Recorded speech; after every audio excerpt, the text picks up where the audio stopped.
The Rahman family arrived at JFK International Airport 3 hours before their flight to London, just as they had done every summer for the past 8 years.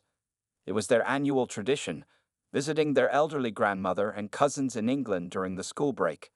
Amir Rahman checked his watch and smiled at his wife Amira, who was adjusting their youngest son Zain's backpack straps.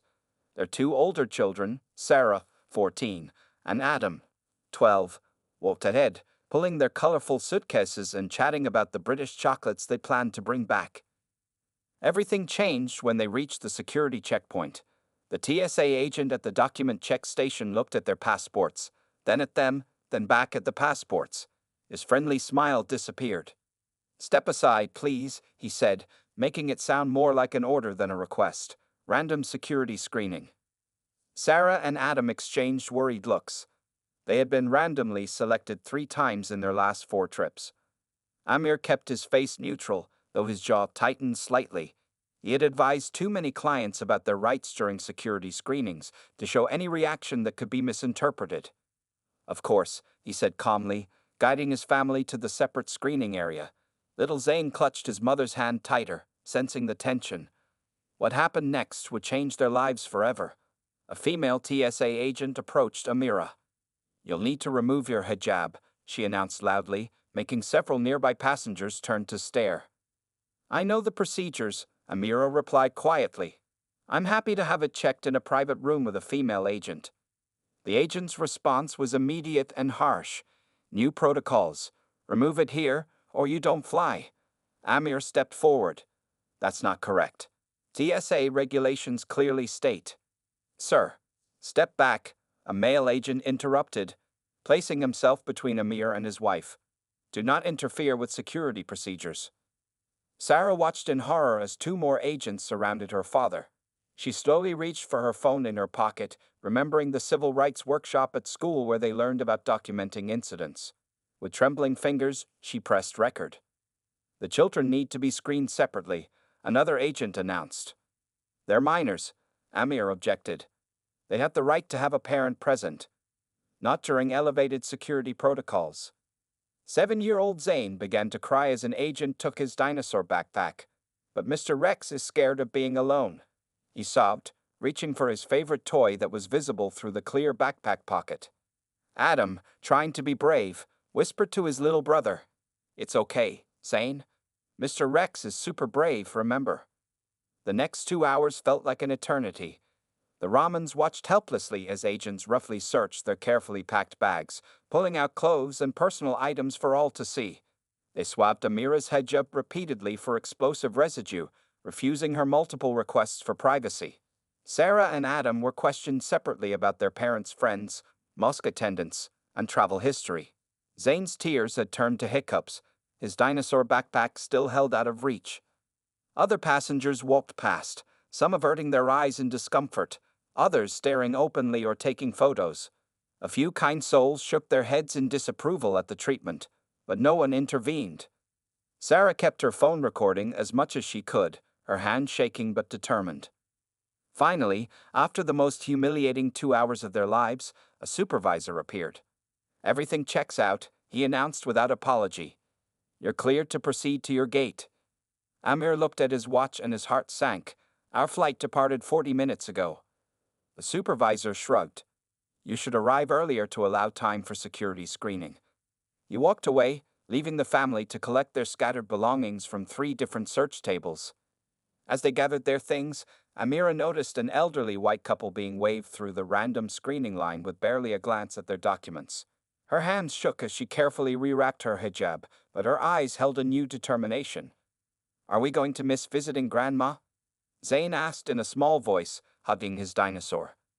Amir knelt down beside his youngest son. "No, Habiba, we'll take another flight. And you know what? Mr. Rex was very brave today." He looked up at his wife and older children, noting the mix of hurt and anger in their eyes. "We all were. And now we're going to make sure this never happens to another family." Sarah clutched her phone, the recorded evidence safely stored. She had no way of knowing that the video she captured would soon spark a movement that would change airport security protocols around the world. The Rahman family sat quietly in the airport coffee shop, their untouched drinks growing cold. They had just booked new tickets for a flight leaving the next morning, costing them an extra $2,800. But money wasn't what bothered them most. It was the weight of what had just happened, the public humiliation, the fear in their children's eyes, and the feeling of being treated like criminals in their own country. Amira noticed her hands were still shaking slightly as she reached for her phone. She had already received 3 missed calls from her mother-in-law in London, worried about why they hadn't boarded their original flight. But instead of calling back immediately, she opened her laptop and began typing rapidly. "What are you doing, Mama?" Sarah asked, still clutching her phone that held the secret recording. "I'm documenting everything while it's fresh in our minds," Amira replied, her fingers flying over the keyboard. As a social media consultant, she knew the power of detailed, accurate information. Times, names, badge numbers, exact words used, everything. Amir watched his wife with pride. Where others might have crumbled under the humiliation, his family was already thinking ahead. He pulled out his own notebook and began writing down specific violations of TSA regulations he had noticed. His legal training kicked in, turning pain into purpose. "I got most of it on video," Sarah said quietly, sliding her phone across the table. Her parents looked up in surprise.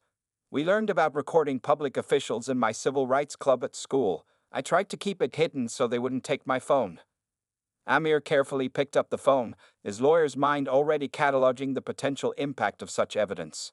"Sarah, what you did was very brave and smart. But I need you to understand something. We're not going to use this for revenge."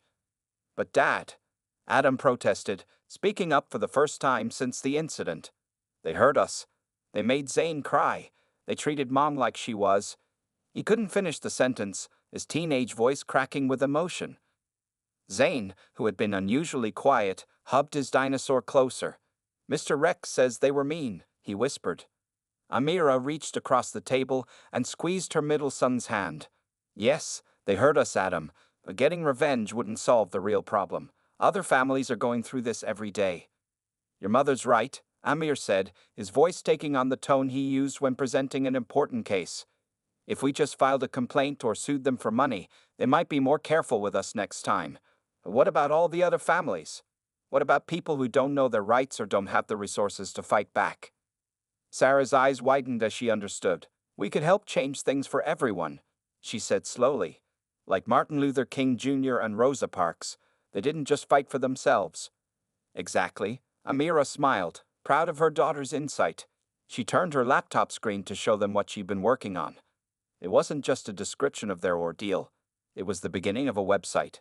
"We need to gather more stories, connect with other families who've been through this. Show that this isn't just one incident, it's a pattern." Amir nodded, already making calls to his colleagues in civil rights law. Within an hour, 3 other attorneys had offered to help pro bono, and 2 major civil rights organizations wanted to meet with them. As the family finally headed to their hotel for the night, it felt different. The hurt was still there, but it was being transformed into something powerful. Sarah uploaded her video to a secure cloud drive, making multiple backups. Adam started a notes file on his phone, writing down ideas for reaching other kids who've been through similar experiences. Even little Zane seemed to sense the change. "Mr. Rex says we're going to be superheroes," he announced as they walked through the parking garage. "Fighting bad guys with love, like in my stories." Amira smiled and squeezed her youngest son's hand. "You know what, Habibi? Mr. Rex is very wise." That night, as the children slept in their hotel room, Amir and Amira stayed up late planning. Their laptops glowed in the darkness as they worked on different pieces of their strategy. They weren't just fighting for their own dignity anymore. They were fighting for change that could help thousands of others. "We'll miss a few days in London," Amira said, thinking of her disappointed mother-in-law. "But sometimes life puts you exactly where you need to be." Amir looked at his wife, remembering why he fell in love with her strength and wisdom.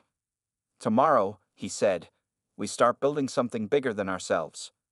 Little did the TSA agents know that their actions hadn't broken the Rahman family. They had awakened a movement that would soon ripple across the globe. 3 days after the incident, the Rahman family's hotel room looked more like a campaign headquarters than a vacation spot. Laptops, notebooks, and takeout containers covered every surface. They had postponed their London trip after Amir's mother insisted they should focus on fighting the good fight. her words during their emotional video call explaining the situation. "You won't believe this," Sarah announced, looking up from her tablet. She had been managing the email account they created for collecting stories. "We've received over 300 messages since yesterday. It's not just Muslims, Sikhs, Orthodox Jews, people with medical devices, transgender travelers." Amira nodded without looking up from her laptop. She was finishing a meeting with a sympathetic TSA whistleblower on Zoom. "Thank you, James," she said to the retired TSA supervisor on her screen. "Your insider perspective will be invaluable." After ending the call, she turned to her family. James worked at TSA for 15 years. He says there are many agents who hate these discriminatory practices but feel powerless to change them. He's going to connect us with current agents who want to help. "That's exactly what we need," Amir said, spreading papers across his bed. He had spent the morning drafting a reform proposal with help from 2 civil rights organizations. Change has to come from both outside and inside the system. Adam, who had been quietly working on his own project, spoke up. "I finished the website design." He turned his laptop around to show a clean, professional-looking site titled "Dignity at Checkpoints." "Sarah's video is ready to go in the main section, but I added a warning so people know it might be upsetting to watch." His parents looked at the website with surprise and pride. At 12, Adam had always been the quiet, technical one in the family. Now his skills were becoming a crucial part of their mission. Little Zane sat on the floor, coloring what he called his superhero family picture. In his drawing, each family member wore a cape, including Mr. Rex the dinosaur. "Look," he said, holding up his artwork. "I drew Mom's hijab in sparkly blue because it's magic and stops bad guys from being mean." Amira felt tears in her eyes as she hugged her youngest son. Even at 7, he understood they were fighting for something important. Just then, Amir's phone buzzed. He answered and listened intently, his expression growing serious. "That was Congresswoman Martinez's office," he announced after hanging up. "She wants to meet with us tomorrow." Her own daughter faced similar profiling last month. Sarah jumped up excitedly. "A congresswoman? Dad, this is huge." "It is," Amir agreed. "But we need to be strategic. This isn't about one family or one incident anymore. We're building a case for systematic change." Amira opened a new document on her laptop. "Let's prepare. We need clear, specific demands." She began typing as the family brainstormed. 1. Mandatory cultural sensitivity training developed with community input. 2. Clear guidelines for religious and medical accommodations. 3. Independent oversight committee including community representatives. 4. Regular public reporting of screening demographics. 5. Body camera requirements for all enhanced screenings. As they worked, more emails poured in. A major civil rights law firm offered pro bono support. A popular news website requested an interview. 2 Muslim civil rights organizations wanted to partner with them. "Mom, look at this one," Sarah said softly, reading from her tablet. "It's from a TSA agent at JFK. She says she cried watching my video because she's been afraid to speak up about what she sees every day. She wants to help us change things." Amira walked to the window, looking out at the New York skyline. 3 days ago, they had felt helpless and humiliated. Now they were building something powerful, a movement that brought together travelers, agents, lawmakers, and activists. "You know what's amazing?" Adam said, still typing code for the website. "We could have just been angry and given up. Instead, we're fixing the problem for everyone." Amir smiled at his son's wisdom. That's the best kind of revenge, making positive change. Zayn tugged at his mother's sleeve, holding up his finished drawing.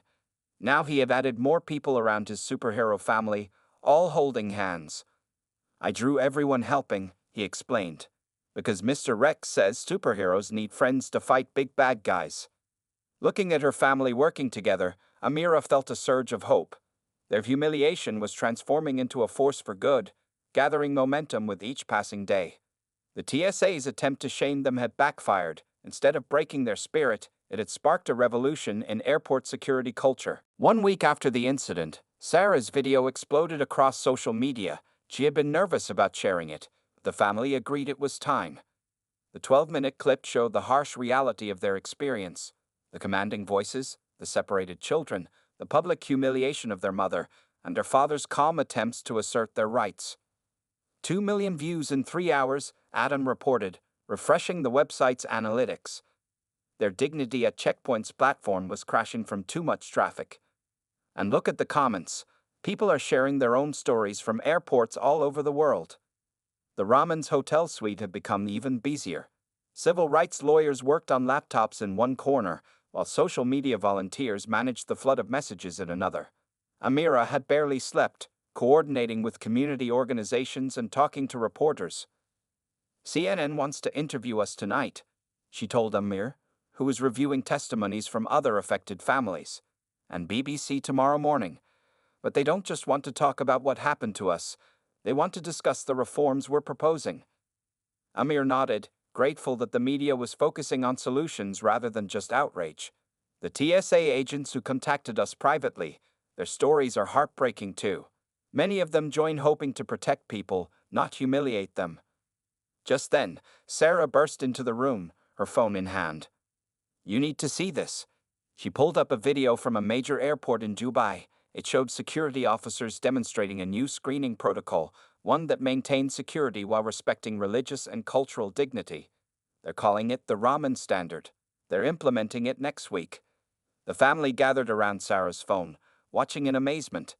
The Dubai airport's video showed female security officers in private screening areas, clear communication in multiple languages, and children staying with their parents throughout the process. Look at the comments, Adam pointed. People are asking their local airports to adopt these standards too. It's spreading. Zayn, who had been playing with Mr. Rex in the corner, came over to watch. See, he said proudly, just like my drawing. Superheroes everywhere. The movement was growing faster than they had imagined. #Dignity at Checkpoints was trending globally. Current and former TSA agents were coming forward with their own stories and suggestions for improvement. Muslim, Sikh, Jewish, and other community organizations were organizing peaceful demonstrations at airports nationwide. This just came in, one of the volunteer lawyers called out, holding up her phone. 3 more major international airports are reviewing their screening procedures. They want to consult with us on implementing reform protocols. Amira felt overwhelmed with emotion. Remember what that TSA agent said to me? She asked softly. Remove it here, or you don't fly. They thought they could shame us into giving up our dignity. Instead, they gave us a platform to create real change, Amir finished, squeezing her hand. The family's phones buzzed simultaneously, a news alert. A group of Congress members had just announced a bipartisan committee to investigate discriminatory screening practices. The Raman family was invited to testify at the first hearing. Dad, look. Sarah pointed at the TV. Their story was running on the international news. But it wasn't just about their humiliation anymore. The coverage focused on the global movement they had sparked, the constructive changes being implemented, and the collaboration between travelers and security personnel. Adam's phone chimed with another website alert. A TSA officers' union just released a statement supporting our reforms, he read aloud. They say it will help them do their jobs better while respecting human dignity. Amira looked around the room, at her children who had turned their pain into purpose, at the volunteers working tirelessly to support their cause, at the endless messages of solidarity pouring in from around the world. What had started as one family's humiliation was becoming a revolution in how people thought about security and human dignity. You know what's beautiful? She said to her family. We didn't fight hatred with hatred. We didn't seek revenge. We sought change, real, lasting change. Zayn held up Mr. Rex. My dinosaur says this is better than any superhero movie because it's real. The room filled with gentle laughter, but he was right. Their story had become something bigger than themselves. A movement that was transforming airport security culture across the globe, one checkpoint at a time. Not everyone was happy about the changes the Raman family was creating. 2 weeks after their story went viral, the resistance began. The TSA's official response came in the form of a carefully worded press release defending their time-tested security protocols and suggesting that the Raman incident was an isolated case.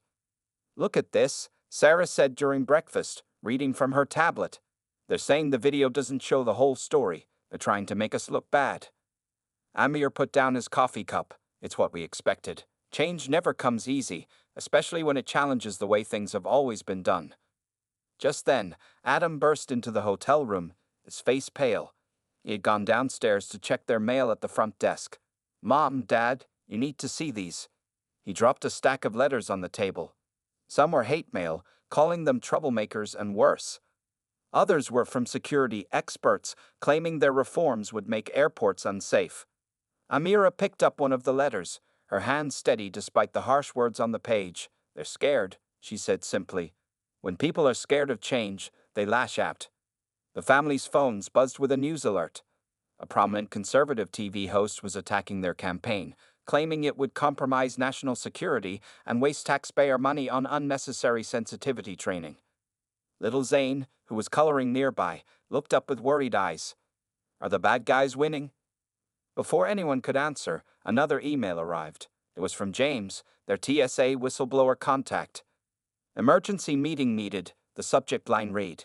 When they connected on a secure video call, his news was troubling. "They're trying to discredit the movement from within," James explained.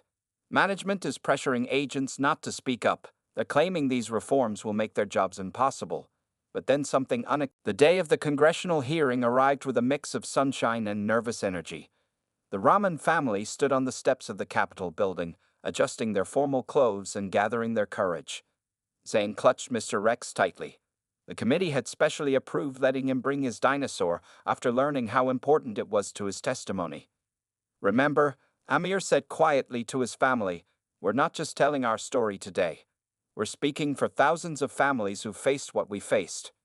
The committee chairman began with a stern warning. "Today's hearing will examine serious allegations of systematic discrimination in our airport security procedures. We'll hear testimony from both sides of this issue." First came the TSA's official representatives. They showed graphs and statistics, arguing that their current methods were necessary for national security. "Any changes to our protocols could create dangerous gaps in our defense systems," one official insisted. But then came the moment that would change everything. 14-year-old Sarah Rahman stepped up to the microphone. The room fell silent as her video played on the large screens, the full, unedited footage of their family's humiliation at JFK. "That was the worst day of my life," Sarah began, her voice shaking slightly but growing stronger. "But not because of what they did to us. It was watching other families walk by, knowing they were grateful it wasn't happening to them, knowing that tomorrow it would be someone else's turn to feel ashamed in their own country." Adam presented next, showing the website's data, over 5,000 similar incidents reported in just 3 weeks. His quiet voice carried weight as he explained how many people had been afraid to speak up until now. Then came the surprise testimony. James, their TSA whistleblower, revealed internal reports showing that racial and religious profiling had never caught a single serious security threat. Instead, it had wasted countless hours and resources while damaging community trust. But it was little Zane who captured everyone's hearts. Standing on a special box to reach the microphone, holding Mr. Rex, he spoke from his heart. "My dinosaur was scared that day," he said simply. He didn't understand why the airport people were being mean.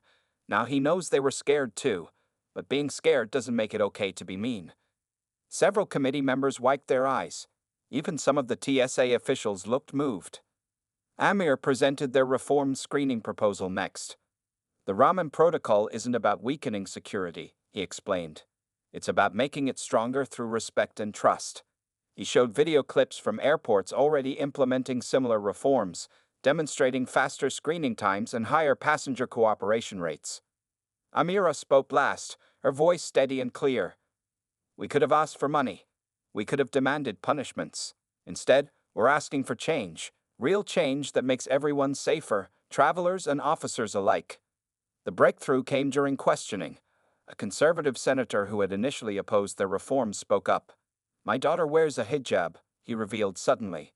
"Last month, she went through exactly what your family experienced. I was wrong about this issue. We need these changes." Support began crossing party lines.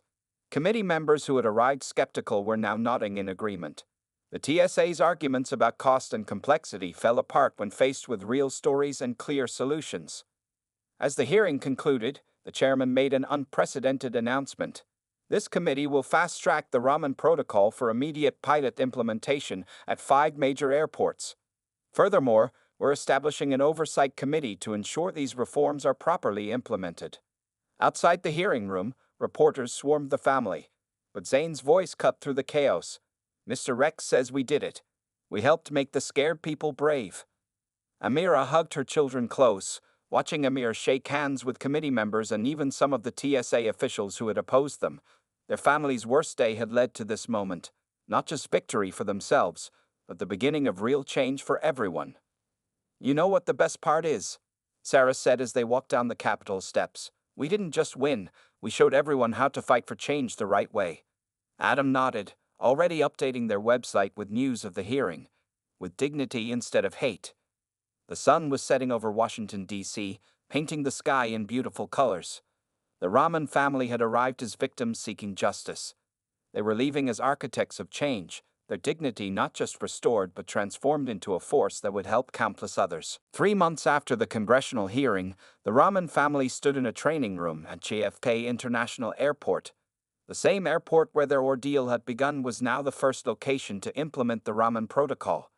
The room was filled with TSA agents, some looking curious, others uncertain, and a few clearly skeptical.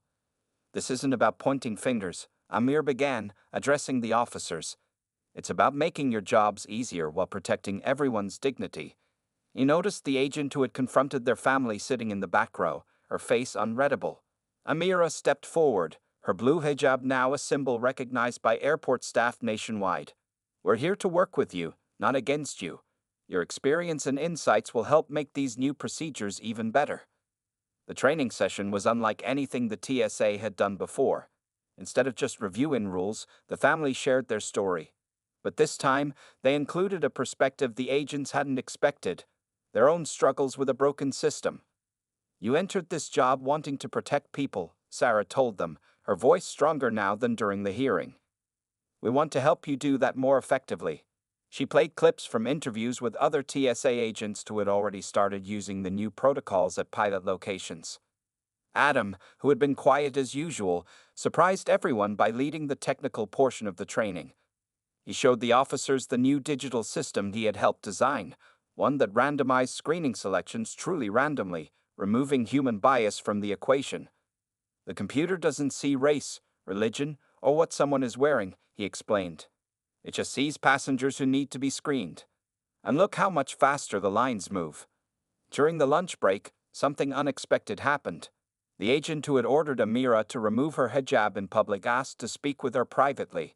Tears in her eyes, she shared her own story of feeling forced to follow rules she knew were wrong. I almost quit that day, the agent admitted. I couldn't sleep for weeks after what we did to your family. But now I feel like I can finally do this job the right way. Little Zane, who had become something of a mascot for the reforms, wandered among the officers during their practice sessions, Mr. Rex in hand. My dinosaur says you're learning to be superheroes, he told them seriously, because superheroes protect people without being mean. The actual implementation brought challenges, of course. Some officers struggled to unlearn old habits. Others worried the new procedures would take too long. But the data quickly proved them wrong. Look at these numbers, James, their TSA ally, announced during a review meeting. Screening times are down 40%, passenger complaints have dropped by 70%, and our threat detection accuracy has actually improved because officers can focus on real suspicious behavior instead of stereotypes. The Raman Protocol introduced simple but powerful changes. Private screening areas with same-gender officers readily available. Clear communication in multiple languages. Children always screened within view of their parents. Religious and medical accommodations handled respectfully and efficiently. Body cameras to ensure accountability. Regular cultural competency training led by community members. 1 month into the pilot program, a moment of truth arrived. A busy Friday afternoon brought long lines and stressed travelers. Under the old system, tensions would have risen and profiling would have increased. Instead, the new protocols kept things moving smoothly. The same supervisor who had dismissed their family that terrible day now approached them with different news. We just handled our highest passenger volume ever, with zero security incidents and zero formal complaints. I was wrong about your reforms. They work. Watching from the observation area, the Rahman family saw travelers of all backgrounds moving through security with dignity intact. A woman in a hijab was quietly escorted to a private screening area. A sick man's turban was checked respectfully. A mother stayed with her children throughout their screening. Look, Adam pointed to his laptop. Other airports are already requesting to fast-track the implementation. They don't want to wait for the pilot period to end. Amira squeezed her husband's hand, remembering their promise to make sure no other family would suffer as they had. We didn't just change rules, she said softly. We're changing the culture. Zane held up Mr. Rex triumphantly. See? The dinosaur was right. The scary part is over, and now everyone's learning to be nice. The family watched as another group of officers arrived for training, eager to learn the new way of doing things. Their humiliation had transformed into something powerful, a model for change that proved security and dignity could go hand in hand. 1 year after their ordeal at JFK, the Rahman family once again stood in the airport with their luggage, ready for their delayed trip to London. But this time, everything was different. The security checkpoint ahead of them had been transformed, not just physically, but in spirit. Look how much has changed, Sarah said, pointing to the new signs in multiple languages explaining screening procedures clearly. Eng. Amira adjusted her blue hijab, the same one she'd worn that difficult day a year ago. It's not just this airport, she said, showing her family her phone. The Rahman protocol has been adopted by over 50 major airports worldwide now. They joined the security line, which moved smoothly and efficiently. When they reached the document check, the officer smiled with recognition. The Rahman family, she said warmly. Your training videos helped me become a better officer. Thank you. Adam, now 13, pulled up the latest statistics on his tablet. Our website just logged its millionth visitor, he announced proudly. And look at these numbers. Complaints about discriminatory screening are down by 85% at airports using the new protocols. When it was their turn for screening, they experienced firsthand the changes they had helped create. A clear, respectful process. No separation of their family. A private screening area readily available. Officers wearing body cameras and speaking in professional, courteous tones. Mr. Rex says this is how it should have been all along, Zane declared, watching his dinosaur go through the X-ray scanner in his backpack. The officers nearby smiled. The story of Zane's dinosaur had become part of their training materials, a reminder of how security procedures affect even the youngest travelers. As they gathered their belongings, they noticed James, their TSA ally, now promoted to Chief of Security Training.